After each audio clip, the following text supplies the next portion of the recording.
Ketemu lagi dengan saya Nasrul Effendi di mata kuliah e-marketing. Pada video pembelajaran kali ini kita akan membahas perencanaan pemasaran internet. Dewasa ini istilah dalam dunia marketing memang cukup banyak untuk dipelajari. Salah satunya apa yang disebut dengan marketing plan atau rencana pemasaran. Istilah ini memang sangatlah umum bagi mereka yang bergelut dalam dunia pemasaran, bisnis maupun dunia usaha. Istilah ini sangatlah penting untuk keberlanjutan dunia usaha. Bagaimana tidak, keberhasilan tujuan bisnis sangat ditentukan saat menyusun marketing plan. Sebenarnya, apa yang dimaksud dengan perencanaan pemasaran atau rencana pemasaran itu? Rencana pemasaran merupakan ide awal dalam suatu bisnis. Ini merupakan suatu bentuk umum dari sebuah keterkaitan proses tata kelola dengan arah tujuan untuk mengembangkan strategi bisnis dalam memperoleh pencapaian yang maksimal. Dalam menerapkan suatu strategi pemasaran, tentunya sistem dikelola secara sistematis.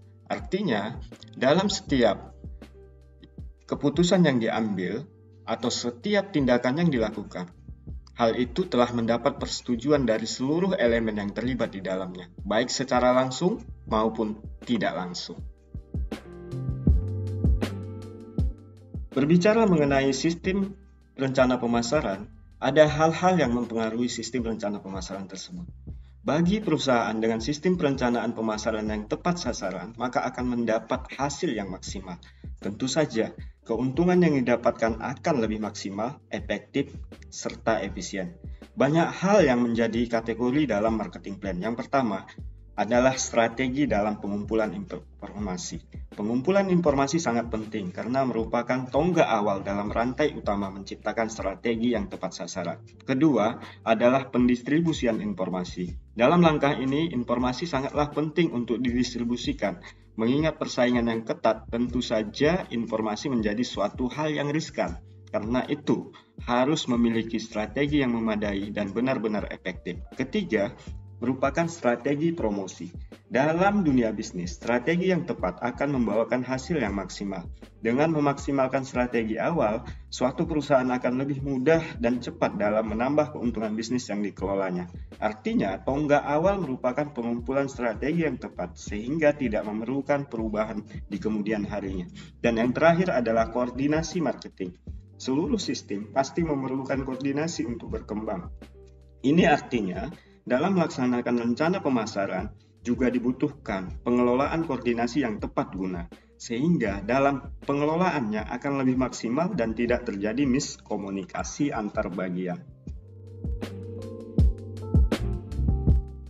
Selanjutnya, saya akan menjelaskan langkah menyusun rencana pemasaran. Ada beberapa hal yang perlu diperhatikan dalam menyusun rencana pemasaran, karena ada komponen-komponen penting yang wajib masuk di dalamnya. Dalam marketing plan, fokus utamanya tidak hanya pada self development, namun juga harus mencangkup data lawan perusahaan atau bisa disebut pesaing. Produk apa yang diinginkan konsumen dan mengenai kelebihan serta kelemahan pesaing yang bisa dimanfaatkan. Dalam suatu rencana pemasaran, berperan sebagai alat yang membantu perusahaan mencapai tujuan. Sebuah organisasi atau bisnis yang ingin sukses dalam pasar membutuhkan marketing plan untuk menyebarluaskan jangkauan ke dalam target pemasaran, sehingga tahu tentang target pasar yang akan dibidik. Nah, untuk itu ada beberapa langkah dalam menyusun marketing plan. Di antaranya, yang pertama, lakukan analisis situasi. Melakukan analisis situasi atau dikenal dengan analisis SWOT berperan penting dalam proses pemetaan sebuah peluang dan ancaman yang dihadapi suatu perusahaan, sehingga suatu perusahaan dapat mengetahui permasalahan yang muncul di pasar, serta membuat perkiraan tentang kematangan sebuah perusahaan dalam proses pencapaian pemasaran. Yang kedua, tetapkan tujuan, serta sasaran harus terbentuk dengan jelas. Setelah dilakukan analisis SWOT, maka selanjutnya membentuk sebuah tujuan marketing dan membidik target pemasaran. Misalnya, perusahaan mengetahui siapa target pasar mereka, sehingga mereka bisa mengetahui kemana produk harus dipasarkan. Setelah tahu kemana arah tujuannya, maka langkah selanjutnya adalah menyusun strategi guna mencapai target yang telah ditentukan. Penyusunan sebuah strategi sangatlah penting karena memiliki peran sebagai penimbang. Penimbang yang dimaksud adalah sebagai alat untuk meminimalisir anggaran yang dikeluarkan serta usaha yang diperlukan dalam berpromosi. Jika hal tersebut direncanakan, maka tentu saja hasilnya akan lebih maksimal. Hal berikutnya adalah penyusunan strategi dan program berkelanjutan. Setelah tujuan dan target telah dibentuk, maka langkah akhir yang harus dilakukan adalah membuat sebuah strategi dan program. Strategi sendiri merupakan daya kemampuan sebuah organisasi dalam menciptakan sebuah tindakan berjangka waktu panjang. Setelah semua terlaksana, yang perlu dilakukan adalah membuat sebuah program berkelanjutan, sehingga tidak akan diam di tempat. Dalam konteks perencanaan pemasaran internet, ada tingkatan perencanaan pemasaran internet. Untuk membuat sebuah aplikasi perencanaan pemasaran yang kuat, jelas harus memiliki perencanaan pemasaran yang besar. Pemasaran di berbagai jenis perusahaan rata-rata terlibat dalam berbagai tingkat perencanaan sebagai berikut. Yang pertama, frequent and detail, yaitu perusahaan harus membuat rencana yang sangat rinci untuk strategi, kreatif, kampanye, distribusi, dan eksekusi penjualan. Yang kedua, annual, membuat rencana pemasaran tahunan dan anggaran. Yang ketiga, on the fly, membuat anggaran pemasaran dan membuat rencana cahaya atau kita kenal dengan on the fly karena mereka meluncurkan inisiatif pemasaran. Selanjutnya, saya akan menjelaskan rencana pemasaran sederhana.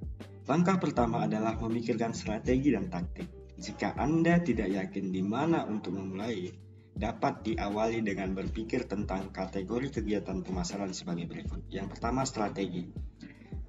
Positioning, branding, harga, distribusi, penjualan, dan kampanye yang akan dilakukan.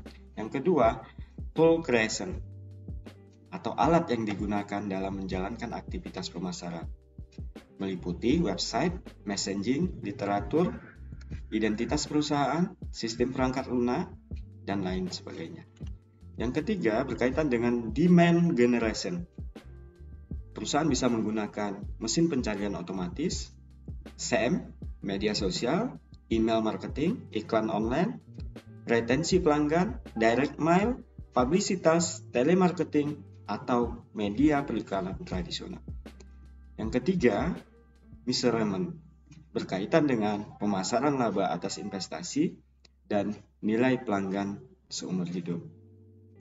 Kategori kegiatan pemasaran tersebut dapat kita kemas untuk membantu perusahaan dalam menjalankan rencana pemasaran sederhana yang akan dilakukan dalam konteks pemasaran internet. Selanjutnya, saya akan memaparkan manfaat rencana pemasaran. Marketing plan dapat membentuk karakteristik seorang manajer untuk memiliki sebuah pemikiran yang lebih sistematis.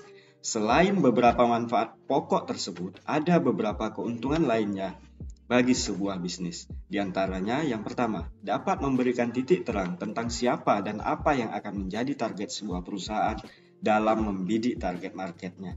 Dengan begitu, akan jauh lebih mudah untuk memilih siapa yang akan menjadi konsumen suatu perusahaan. Yang kedua, marketing cloud message. Artinya, marketing plan ini nantinya akan menjadi sebuah produk dengan tujuan yang jelas, di mana dalam pelaksanaannya, suatu produk yang dibuat oleh suatu perusahaan dapat dengan mudah diterima pasar karena memiliki tujuan yang jelas. Yang ketiga, di era modern ini tentunya pemasaran bisa lewat mana saja, baik online maupun offline. Secara online bisa menggunakan media sosial, secara offline bisa menggunakan media cetak dan lainnya. Nah, manfaat dari marketing plan sendiri adalah sebagai alat untuk menentukan tindakan bagaimana suatu produk perusahaan akan dipasarkan, sehingga sudah jelas di mana dan melalui apa produk akan dipasarkan. Demikian penjelasan singkat mengenai perencanaan pemasaran internet. Tapi sebelum mengakhiri, saya akan memberikan sebuah kesimpulan. Banyak sekali organisasi yang membuat rencana pemasaran, namun pada akhirnya tidak menggunakannya. Tetapi faktanya, marketing plan menjadi sebuah kompas atau penunjuk arah dalam mencapai sebuah tujuan bisnis. Sehingga dapat disimpulkan bahwasanya marketing plan haruslah menjadi sebuah rujukan yang hasilnya dapat dinilai secara berkelanjutan. Beberapa tujuan utama marketing plan adalah sebagai berikut. Yang pertama, mengumpulkan informasi sebanyak-banyaknya mengenai arah perubahan pasar serta kompetitor yang ada. Yang kedua, sebagai kail untuk berafiliasi dengan banyak pengelola organisasi lainnya. Yang ketiga, menjadi sarana dalam menyesuaikan diri dalam lingkungan bisnis yang modern. Yang keempat, memaksimalkan benefit dengan effort yang sederhana namun dapat terlaksana secara efektif dan efisien. Demikian video pembelajaran singkat ini. Semoga video ini dapat menambah wawasan dan pengetahuan mahasiswa sekalian. Sampai ketemu di video pembelajaran selanjutnya.